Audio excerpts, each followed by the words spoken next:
Pengamat politik memprediksi PD Perjuangan merapat ke Prabowo Subianto setelah Presiden Joko Widodo lepas dari jabatannya. Hal ini disampaikan Direktur Eksekutif Indikator Politik Indonesia Burhanuddin Muhtadi dalam obrolan Newsroom di Kompas.com pada Rabu 20 Maret 2024. Burhanuddin menilai saat ini PD Perjuangan sudah tidak mempunyai beban buat mengajukan hak angket di DPR. Ia tidak yakin PDIP bakal menggulirkan hak angket di DPR. Menurutnya PDIP yang tidak kunjung menegaskan sikap soal hak angket juga menimbulkan tanda tanya. Ia pun berpandangan bahwa PDI Perjuangan saat ini memikirkan pemerintahan pasca Jokowi, bahkan dia menduga PDIP juga berhasrat bergabung dengan pemerintahan Prabowo Gibran mendatang.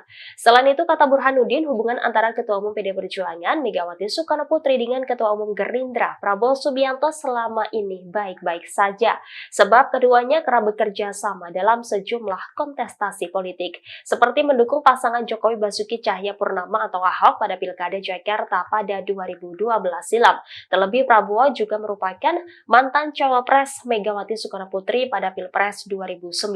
Sementara itu, Burhanuddin menganggap hubungan politik antara PD Perjuangan dan Joko Widodo saat ini berada dalam titik terendah karena persaingan Pilpres 2024. Burhanuddin mengatakan dampak perselisihan dengan Jokowi justru merugikan bagi PD Perjuangan.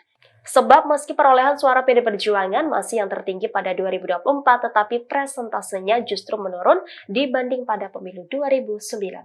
Download Tribun X sekarang, menghadirkan lokal menjadi Indonesia.